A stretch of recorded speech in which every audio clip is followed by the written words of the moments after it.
the lamestream media in the United States is pretty much preparing for, calling for, begging for a riot to take place in St. Louis, Missouri. Now, this is not the only thing really pissing me off about the coverage in Missouri. I mean, if you look up riot in Ferguson, there's 113,000 news results that come up with those two key phrases. And there's a reason this is happening. Let me just break down some of the incredible mistakes mainstream media has been making when it comes to Ferguson. It all started with Reuters that reported on Friday that breaking St. Louis County prosecutor says they're preparing for a news conference to announce the decision on the grand jury in Michael Brown's shooting. They wrote an article saying Ferguson verdict imminent. It's going to happen at any moment, at any time.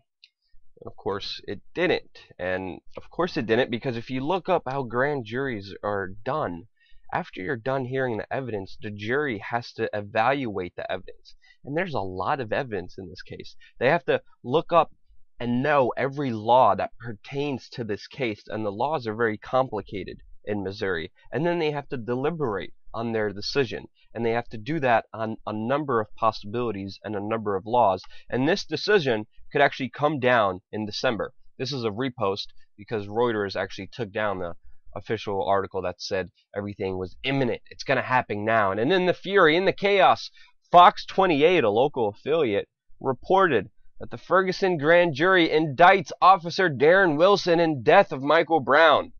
Of course, none of this happens, but this just shows you how desperate and how uncaring these media organizations are from the truth, and how it's pretty much who's going to come out with the news first, who's going to one-up each other, who's going to be the first news outlet to get the story, to get the shares, to get the media coverage.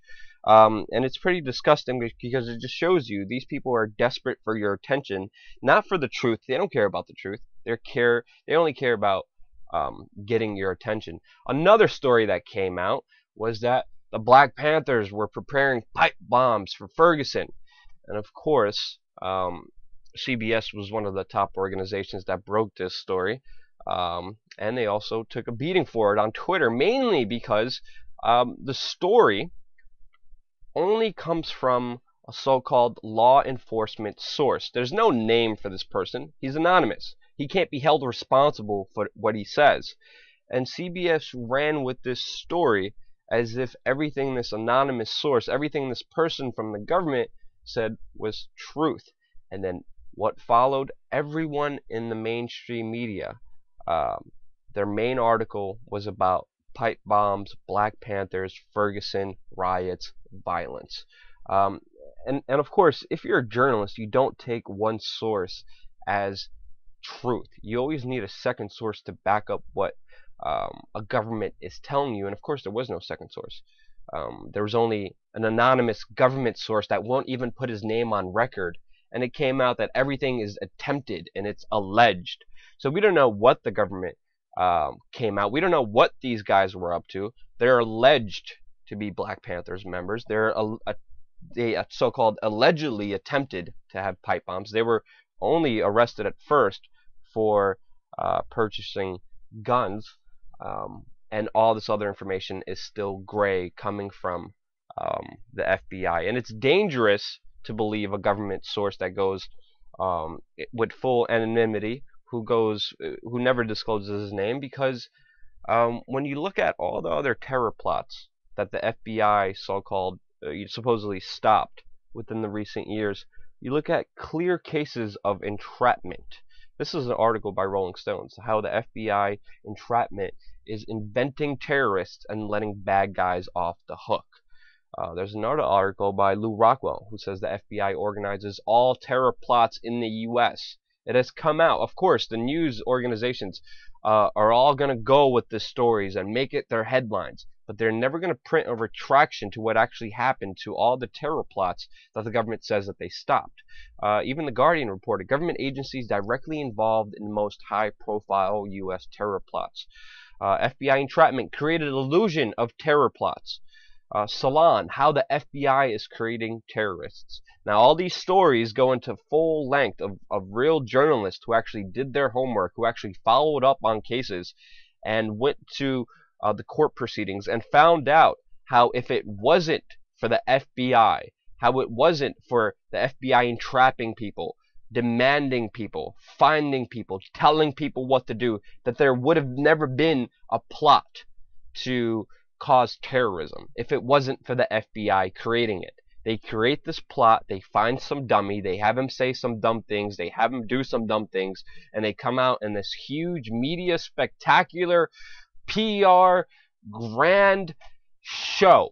All it is a show.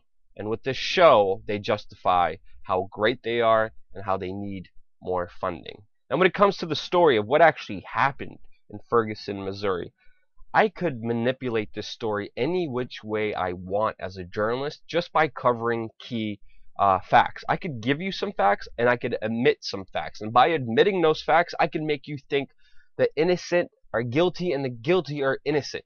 Now, of course, we don't know a lot of information about what happened in Ferguson, but with the eyewitnesses, with the little information that has come out, I could pinpoint certain information. I could highlight it, and I could make you believe that Darren Wilson's guilty. I could make you believe that Michael Brown is guilty. But I won't do that. I won't manipulate you, because other news organizations, whether on if they're on the left, they manipulate certain things and they say this happened this way, and organizations on the right, of course, they have their agenda and they only talk about facts of the case that pertain to them, that they like most, that prove their point. But of course, the main point is really, why is Ferguson, why is the death of Michael Brown so in the mainstream media right now? Why is everyone in the mainstream media talking about it when police kill people all the time? This is just what happened this weekend. NYPD admits a rookie cop killed a total innocent human being just today. Another story just came out today. Citizen warns that 12-year-old child's has a toy gun on a playground is fake. Cop shoots and kills the child anyway. This is a story that should gather huge protests, huge national attention, but it's not. Some police departments are killing people more than gangs, than drugs, than homicides, than child abuse, and this story is never covered. Sure, they get little blurbs, but they're not on the scale of what's happening in Ferguson, Missouri. Personally, let me know what you think in the comment section below, but personally, I believe it has to do with fear-mongering, race baiting, dividing and conquering people up against each other. On the national stage right now, the mainstream media is pointing their cameras, giving the attention to the KKK and the new Black Panther Party. The two most ignorant racist organizations that they could highlight and spotlight and put the attention on, they're putting it on. It divides people between races, between class, between political ideologies. It's dividing people. It's making people fight each other.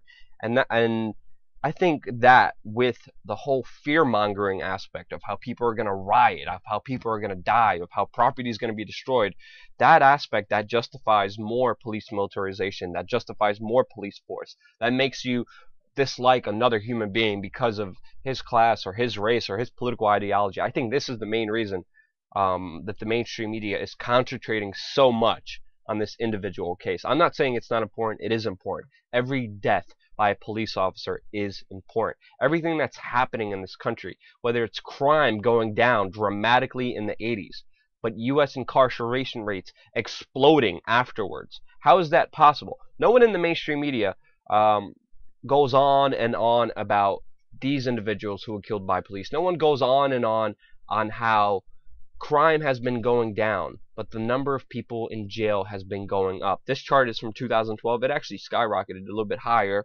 after 2013. It goes up. It looks like it's going down here. It actually goes up in 2013. This is stories that you will not hear in the mainstream media. There's a lot of manipulation. There's a lot of laziness. There's a lot of incompetence. But of course, don't believe anybody. Check out these sources. We're going to have all these articles in the description below. If you found this video helpful, and you want some clarity on how the mainstream media is just muddying the waters and not doing their jobs, share this video with your friends. We're going to have a lot more videos. We're going to have a new website. We're going to have a lot of exciting projects coming your way on wearechange.org, so don't forget to subscribe. And again, thank you again so much for watching. We're going to have a lot more videos coming your way soon.